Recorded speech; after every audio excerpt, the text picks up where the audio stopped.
Hello my dear friends, you're in the Military Summary channel, and today we will discuss the situation in Ukraine on the 2nd of March of 2025. Today we have a lot of very interesting updates, so let's start. And today the most important and the most interesting updates are coming from the United Kingdom, from London. Let's discuss in details. After failed talks and failed negotiation process between Ukraine and the United States of America, between the President of Zelensky and the 47th President of the United States of America, Donald Trump, Zelensky left Washington and he came to London. Keir Starmer embraced President Zelensky as he arrived at Downing Street. And between Prime Minister and the President Zelensky was a very important and very interesting negotiation process. And you know that, let's discuss this video. This is just a video that most likely all of you already seen, but I believe that you haven't noted several important details I would like to point your attention. Let's discuss this video once again. In this video we can see Zelensky and we can see Keir Starmer that were talking about different things about Ukraine, about security guarantees, and I would like to point your attention how confident Keir Starmer is. He is very strong in his words. He knows exactly what is he talking about. He knows exactly that Zelensky will listen to every single word he says, and most likely Zelensky will not interrupt him. We see that Keir Starmer knows exactly what is going to be next, and he knows the future of him, the future of Zelensky, and the future of the United Kingdom.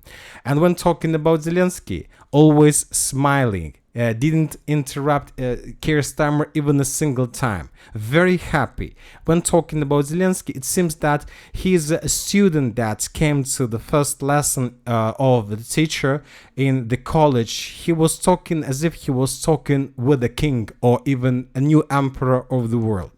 And you know that this is exactly the picture that the world expected to see in Washington during the talks between Trump and Zelensky. But we didn't see even a single moment of this during those negotiations. And this is very important. And now we know who is the Lord, who is the boss, and who is not.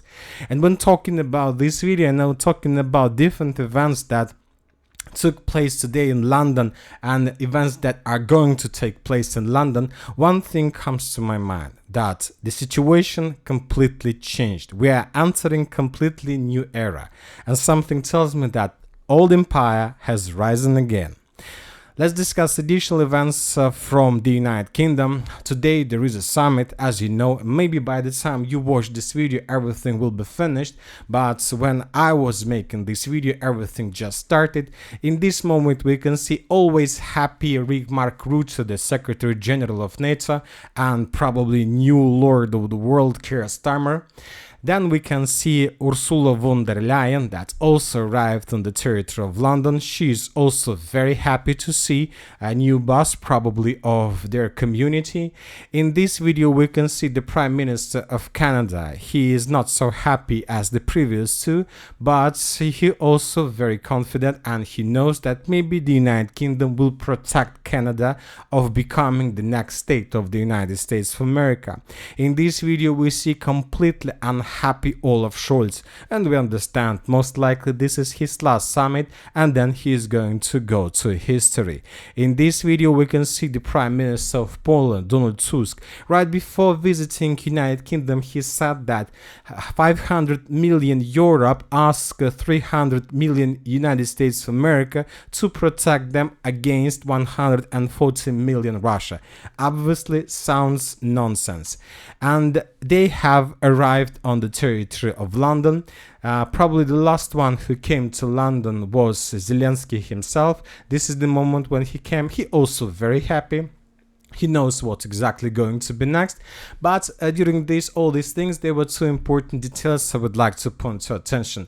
Before this meeting, first we have a video and we have information that there were also meeting between Zelensky and Zaluzhny. I'll remind you that Zaluzhny is the former commander-in-chief of the armed forces of Ukraine, but after the failure of the Zaporizhzhia offensive operation, he was resigned and he was sent to the London as ambassador. And further Furthermore, according to information we have, today during this summit, Zaluzhny arrived as well. This is Macron, by the way, and this is Zelensky, and this is Zaluzhny. Some sources are saying, and there are rumors that maybe the European countries realize that despite the fact that they're trying to build another empire, completely independent from the United States of America, anyway, they still need confirmation from the United States of America whether they can replace Zelensky or not. And maybe Zaluzhny arrived in London with one purpose. Maybe people and the people from this summit will have a closer meet with this person to understand whether they accept him or not. Anyway, we're going to see in the very near future lots of very interesting updates, and according to information we have, the Western countries are planning to build completely independent union, the union that will try to protect Europe against the threats and so on. And the first countries that are going to become a core of this union is going to be the United Kingdom and France. Today we got reports that from the United Kingdom, from the Keir Starmer, that there are going to be several more countries that will join this union, and this union has the title Union of Will, and the main purpose of this union is to protect and to secure Ukraine.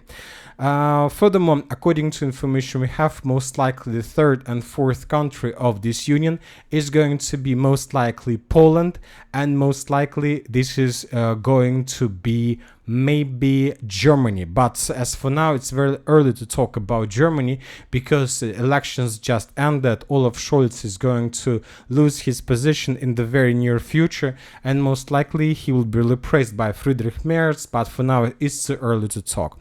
Great Britain, the United Kingdom and France to lead the coalition of will on security guarantees for Ukraine.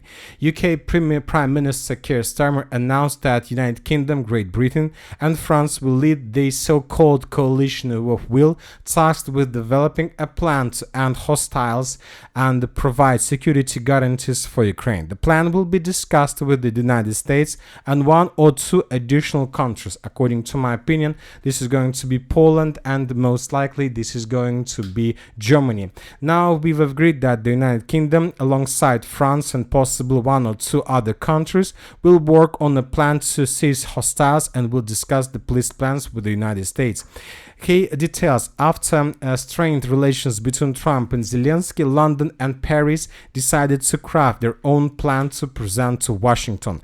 But you know, there's talking that they will present, but obviously it's just the way to show that there are still connections between Europe and the United States of America. I believe that this is going to be just, they will just show and that's it, and it doesn't matter whether the United States of America is going to accept this or not from the European perspective.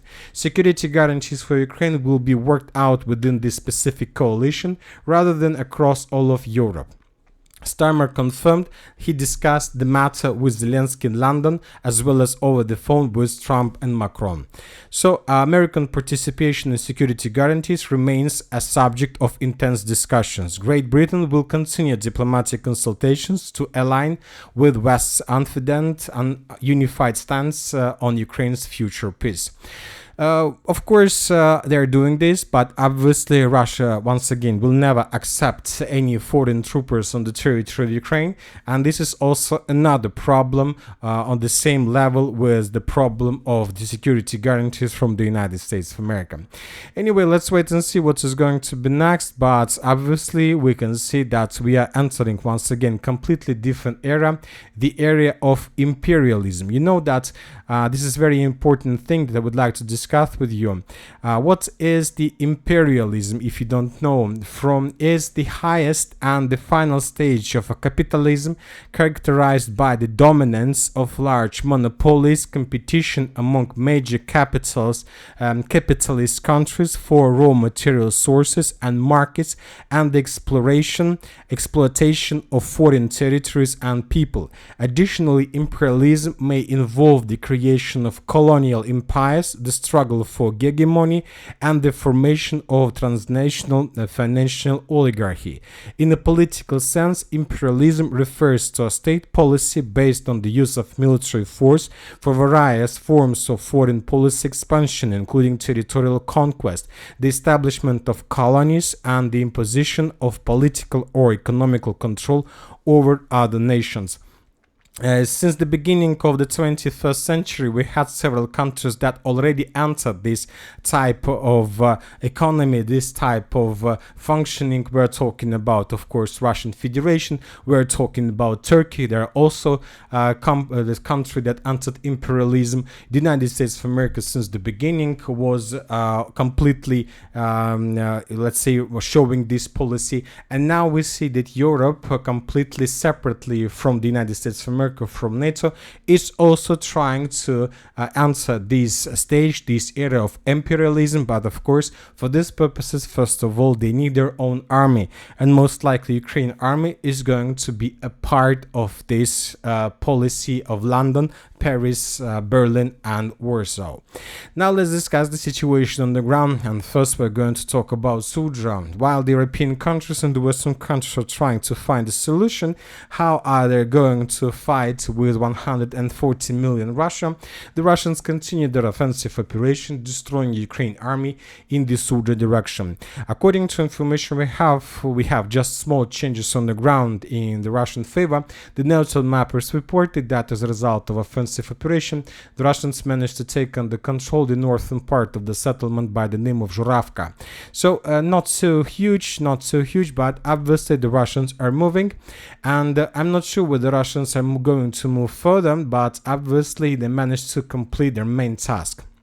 You know that there was a very short window, very short gap, window of opportunities that started somewhere in the early February and ended somewhere in the late February, and we're talking about the weather. For a very long period of time, the weather was much below zero, and that situation froze the surface. The surface was perfect for frontline attacks, and according to information we have, and as we know, during the previous 3 weeks, the Russians managed to improve their positions and to take significant territories under complete control.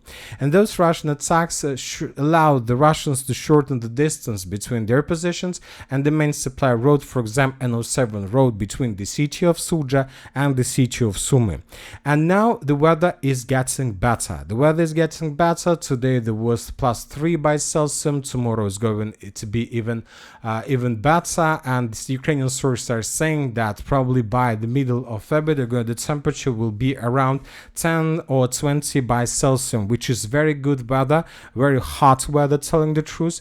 And if this weather comes, the situation here will become completely impossible when talking about using fields, using tree lines, using territories out of the roads for supply and support.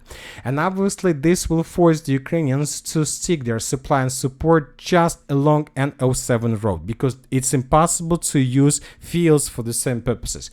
And for the Russians, this is the perfect situation, because the Russians already established complete control over N07 road with FPV drones. They're flying above this territory, destroying Ukrainian positions. And but when the weather was the weather cold, it was very difficult to control. But now for the next 2-3 weeks, the situation will be much more easier for the Russians. Furthermore, as we understand, as a result of Russian February offensive operation, they managed even to shorten this distance and to get even closer to the main supply road. So the Ukrainian military experts reported that And the Ukrainians suffer significant losses in this area, not just in this pocket itself. The pro-Ukrainian sources reported that every third vehicle that Ukraine uses for supplying, supporting, evacuation purpose, even for battle combat missions on the territory of Sudzha, are being destroyed just using this road N07. 33% of losses, non-combat losses. It's obviously the highest number ever, and obviously the Ukrainians with this number will not be able to hold their lines for a very long period of time, basically because the Western countries don't have possibilities to replace vehicles and Ukraine losses so fast. From the other side, the Russians continue their pressure in the southern pocket. There are very heavy clashes on the line between Plyokhova and Guyeva and Plyokhova and the settlement of Gornal. There are very heavy clashes. The Russians are pushing, and during the previous several days we got lots of videos. First of all, we got another video how the Russians managed to discover the temporary deployment point of the armored forces of Ukraine and how the Russians destroyed this deployment point with FAB 3000. We've been talking a lot, we were talking a lot about this since the beginning of February. Almost every single day, in a day or in 2 days, we got another video, another usage of FAB in this area. The Russians are trying to reduce these territories to ruins. We understand that the main purpose of the Russians is to destroy and to reduce any resistance from the Ukrainian side. But recently the Russians start using not just FABs but also missiles, multiple launch rocket systems. In this video we can see a very heavy attack on the positions of the armored forces of Ukraine in the area of Gornal. From this perspective, it even seems that the Russians launched something like artillery preparation, as if the Russians were planning to begin offensive maybe this upcoming night. And the most important is that several days ago the Russians also destroyed several pontoon bridges and several bridges in this area, which means that the Russians attacked this territory with FABs, the Russians destroyed logistics in this area, and the Russians destroyed deployment points with multiple launch rocket systems. And everything tells us, or at least confirm us, that most likely this is going to be the area of a primary Russian attack which is going to happen in the very near future. Maybe not tomorrow, maybe not the day after tomorrow, but obviously after 2 weeks of good weather, let's say plus 10 or 16 by Celsius, 2 weeks of this weather, and the Russians will begin offensive. And if the Russians are able to to improve their positions for several kilometers, then the Russians basically will cut and cauldron the Ukrainians in the Sudzha direction. Furthermore, the Russian Investigate Committee, they made another statement today about the situation in this area, and the Russians are saying that after they managed to secure the territory of Nikolaya, Darina, Kurilovka, and many other villages that were under complete Ukrainian control, the Russians managed to discover hundreds of war crimes committed by the Ukrainian forces. And the Russians are afraid that in the very near future they're going to get even more information, and these crimes are going to be much worse than we can see right now. Furthermore, according to information we have, Ukraine, after their failure in talks with Trump, has withdrawn its proposal to exchange prisoners in an all-for-all format and has withdrawn from negotiations on organizing a humanitarian corridor for residents of the Kursk region occupied by the Ukrainian armed forces, which means that most likely war crimes are not going to be ended. The commitments of these things will continue. Now let's move further and let's discuss the situation in the northern Kupiansk direction, where the Russians continue their offensive operation. As for the northern part itself, the Russians continue conducting reconnaissance operation, trying to understand the Ukrainian defense in this area, the number of forces. As for now, it's very difficult to understand when exactly the Russians are planning to launch a full-scale offensive operation, but obviously not now, not tomorrow, not the day after tomorrow. The Russians need at least 2-3 weeks of normal weather, and then they will be able to begin. I expect that by the end of the March we're going to see another intensifying of actions. As for the southern Kupiansk direction, we have a lot of very interesting updates today according to different pro-Russian resources. As a result of clashes, the Russians managed to secure the pockets completely to the east of the settlement of Yampolovka. The Ukrainians were forced to fall back towards the settlement by the name of Tarskoye. So basically the battle for the last settlement on the Russian side of the river of Zherebets has begun. As for the Syrian direction, nothing special, just regular activities. The Russians were bombing and attacking the Ukrainian positions. The Russians were hunting Ukrainian vehicles, FPV drone operators, trying to get them and to destroy. As for the Bakhmut direction, from this area we continue receiving lots of very important videos and updates. Today the Russian sources published another video where we can see how the Russians try to improve their logistic, trying to secure their logistic in this area, which means that most likely the line between Bakhmut and Konstantinovka is going to be the major line of Russian offensive, because as you can see the Russians are improving improving their roads by installing additional nets on top of them, and these nets allow the Russians not to be destroyed their vehicles by Ukrainian FPV drones. So you can see the kilometers of nets, security nets, defense nets along the main supply lines, which means that when the major offensive begins, the Russians will suffer minimal losses between different points. So this is very important, and most likely this is going to be a part of the military campaign of the 2025. Most likely everywhere the Russians attack, they will try to build these nets with the purpose to secure their forces while moving on their territories, because this war has shown us that sometimes parties suffer huge losses on the territories of their own. So when, for example, before another attack, you need to bypass another 50-60 kilometers, and currently drones can attack very deep inside the territories of each other. Sometimes you can organize another offensive operation and nothing will be able to get the line of combat contact because of FPV drones. So the most important is the security, and the Russians are trying to find a solution for this. As for the Pokrovsk direction, today we got lots of videos from the southern part. It seems that maybe the Russians decided to check and to test the Ukrainian defense in the southern part of the city. You know that on the 6th of March there's going to be another European summit, and the Russians maybe will try to organize another offensive operation, a very powerful offensive, like another media attack, and maybe the southern part of Pokrovsk is the primary target for the Russians, because obviously if before the beginning of this European summit the Russians are able to take under control the southern micro district or the southern blocks, this is going to be obviously a very huge victory of the armed force of Russian Federation. As for the South Donetsk direction, during the previous 24 hours, we haven't received almost anything, just regular videos of how the Russians were bombing and attacking the Ukrainians.